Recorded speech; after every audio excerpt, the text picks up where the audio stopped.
making quick friends with the rest of the cast, spending some of the downtime with members of the prop department as well.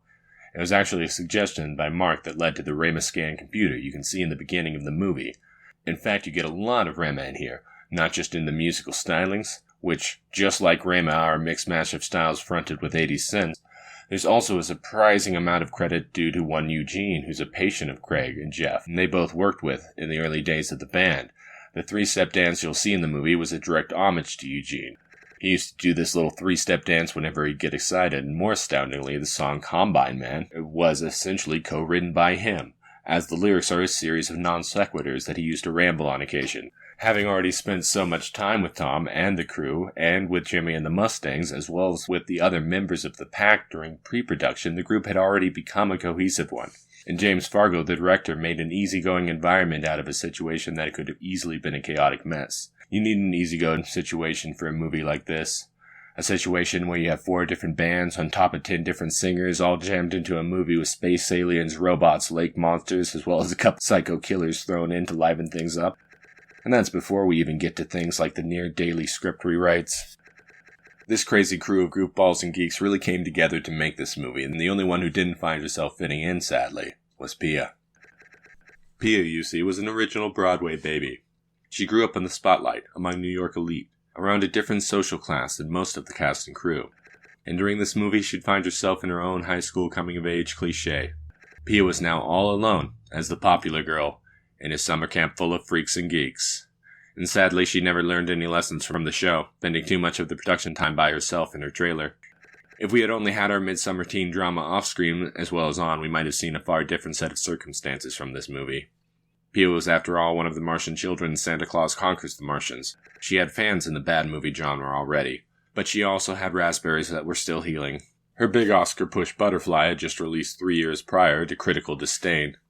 Although she was able to score herself a Golden Globe as Best New Performer for her role, sadly, this accomplishment was overshadowed by rumors that her husband Mershon Rickless had bought her the award. These rumors were not helped by the fact that she had won 2 Golden Raspberries in the same year for the same performance. And so we have this slightly bruised, slightly beaten Pia Sedora hanging back and licking her wounds when this 80s genre mishmash finally makes its way to its first screening, and she sees herself on screen, smiling and dancing, and just acting like a total cheeseball, while singing in a register that's just way too deep to be taken seriously. And seeing this, Pia has to panic a little bit. Concerned over the movie's actual debut, Pia, 6 weeks pregnant at the time, has herself flown out to Italy with Jermaine Jackson overnight to shoot a last-minute musical number in an attempt to save what she sees to be an otherwise unmitigated disaster. This music video makes its way to the front of the film during editing, and during this time the title track, Let's Dance Tonight, makes its way up the top 40 charts in Germany. And it's alongside this success that they finally decide to release the film. But only in Germany, because that's the only place the song truly did well, and only for a short period.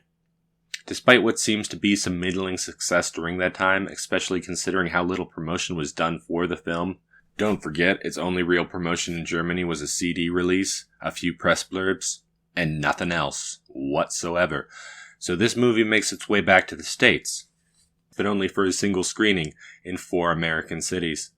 The lucky ones who attended these screenings were treated to posters, pins, and promotional backpacks, but that also gives you an idea of how small the American release was. Although I don't have actual numbers, based on the amount of screenings and the average test screening viewer numbers, we can assume that around 1,000 people saw this movie in the US, possibly less, as it was quickly deemed daytime TV movie fanfare. This is where it saw its only true release of any sort, as it debuted on the Canadian First Choice Super Channel in March of 1986, midday. It would only be occasionally aired around the same time, only on that one channel, and only in Canada, at a time when everyone is working, for 6 short months, before vanishing from the airwaves altogether. This is what I'm talking about with the Pete and Pete moment. If you were one of those people in Canada who saw this movie and loved it, this might have happened to you. If you had caught the name, there was no way to look the movie up, and it would have been next to impossible for you to have seen it for the next 20 years. And just saying you were Little Pete living in British Columbia and you had watched this movie and you loved it, how would you possibly find it? If you wanted to watch it again in the next 3 years, you would have needed a Learjet fully loaded with cash with a plan on plane hopping from France to Finland just to watch it a few more times, because this is the only place it was available were these premieres in France and Finland in this period.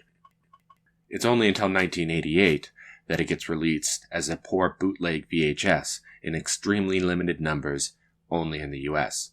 Sorry, little Pete, you ain't gonna find this garage band that easily. Even for those in the know, this movie was nearly impossible to watch, as our aliens in the meantime were largely left out of the loop. They had worked hard before, during, and after the movie to produce an album, and the studio was now holding on to this album, not wanting to release the album without the film, and so our aliens were stuck in limbo, unsure what to do. The group made a few local appearances. They performed a few opening acts and continued to fight to define their style as they waited on a movie release that wasn't coming.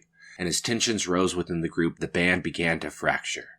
Greg Bond was the first casualty, as the prominently promoting lead singer would find himself quickly cast from the group.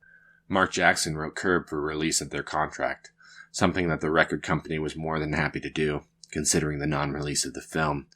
And although the remainder of the band continued to try and hold on, slowly these remaining members would disband, and the movie would find itself shelved for another 3 years, until Prism would acquire the rights to the movie and release it on VHS. The copies were limited, the quality was bad, and it was expensive as Mark Jackson had to shell out $85 just to get a copy so he could watch his own performance. And this is back in 1988. That would be an equivalent of $200 a day. But with a breath and a prayer, this movie held on. It saw another bad release, this time in the early 2000s in the UK as a straight-to-DVD dub made of the VHS. Great work, guys. Still, though, it was something. Something to keep this movie alive. And it's that little breath, I believe, which led to the video compilation I saw, Trailer Wars, which was created in 2012. And it's Trailer Wars, which I believe led to the German Blu-ray releasing around a year later. This would be the first quality release of the film, with much higher definition, widescreen, a watchable format, and even though it was a PAL release, it was still something. Although at the time, it still required some special hardware to play, it at least had a high-quality English version and a high-quality German version of the film. As for our rock aliens, I'm pleased to report that their stories don't end there either. We must sadly pay our respects to Bobby Freeman as he passed within these years. Although he didn't perform with Rhema after the movie, he was an important part of the band and key in developing their style, as well as the style you see in Voyage of the Rock Aliens. He was still with them while they were developing many of the songs they used for the film, and I want to make sure everyone's well aware of his contribution to the movie and to the band at large. With that being said, I'm happy to report that all of the other members of the band are doing well. Huron Klaus, the original bassist, is now the CEO of Chief Ministries in Phoenix, Arizona. Greg Bond and Pat Byrne are still heavily involved with their own churches, and Pat Byrne is currently working on a musical gospel album. We're always happy to see people find their places in the world. Although it's not exactly our domain, the church seems like a good fit for Greg, Pat, and Huron, and we're glad that they're doing so well. Craig Jensen had a name change, formerly Craig Quatier. Craig still works in the music industry, composing songs and playing keyboard. You can find him on YouTube as Craig Jensen. And most excitingly though, Jeff and Mark have started collaborating again. This time, working on music, writing songs, and working on some decidedly non-Christian rock as they eventually decided that even though it was just the two of them, they would reform the band, interpreting Rhema through a modern lens and releasing their new album Shine in 2017. It's an album you'll hear heavily in this podcast as we've integrated much of their music into the episode. And I'm happy to report that they talk to Craig frequently. They keep in touch with Greg and Pat as well. We might even be fortunate enough to hear a collaboration or two between Craig, Mark, and Jeff in the future. If you weren't aware, we have an exclusive interview with them in part 2 of the podcast where we get to talk about the making of the movie, what's happening with the band, and what new projects the two of them are up to. Don't be a squid. Make sure and stay tuned for that, because Rhema is back, and this movie seems to be making a comeback as well.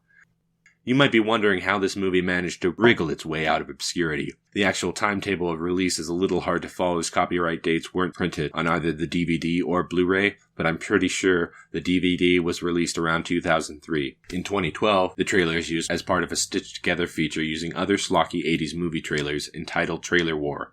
This helped to develop some mystery behind the movie, as the movie was nowhere to be found in 2012 unless you already have a copy. The Blu-ray gets released around 2013 in Germany, making it the first quality release of this movie.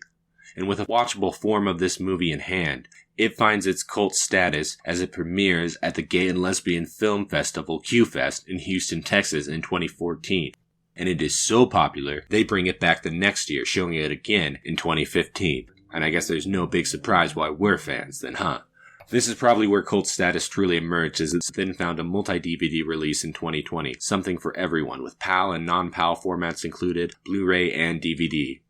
This is interesting because, based on our information, it seems as though it started streaming on Tubi, the free streaming platform, around July 2020.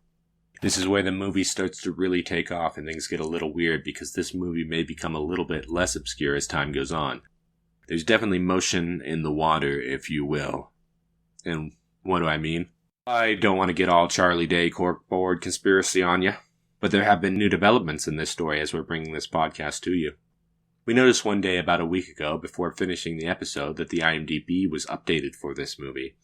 I can also say this has nothing to do with the boys from Rhema, as they were clueless when I asked them. I saw updates, big updates and weird ones. Previously, all the aliens lacked profile pictures and information, except for Craig. Now they're all updated with the current bios and current photos, which is weird. But what's weirder is what you'd find if you were me. If you were just researching this movie and you happen to be cross-referencing other movies that Tom Nolan's in, and so you're looking up Fast Times at Ridgemont High, and you're scrolling through the cast, and when you're scrolling through the cast, you notice that Tom Nolan's profile pic is now straight from Rock Aliens. And if you click on his profile, you'll notice that mysteriously all of his non-Rock Alien pics are gone. It's just now him in the purple spacesuit with the Rhema boys. Moreover, it's only the Aliens IMDb's that have been updated. Jimmy and the Mustangs remain mysteriously unchanged. So there we are, where I have to leave you with weird threads I wish I could weave into a full Rock Alien conspiracy. I would expect to see more from this movie in the future. And with that, it's time for our pre-show breakdown.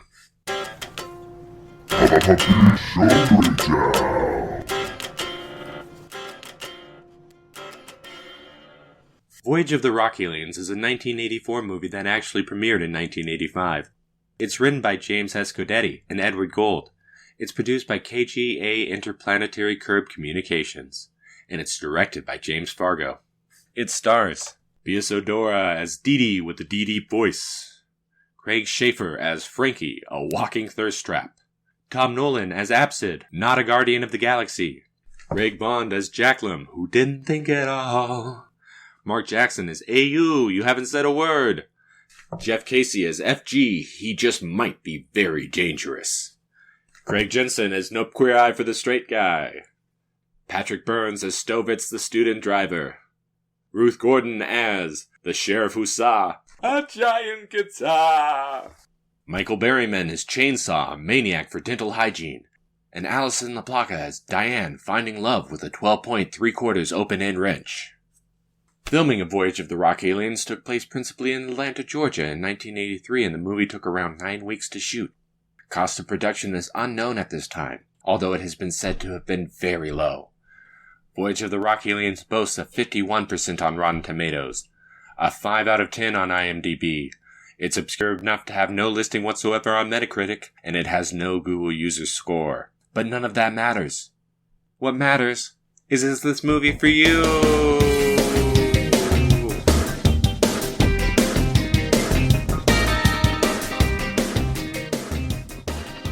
Well, Voyage of the Rock Aliens is a superb slice of the bad movie pie.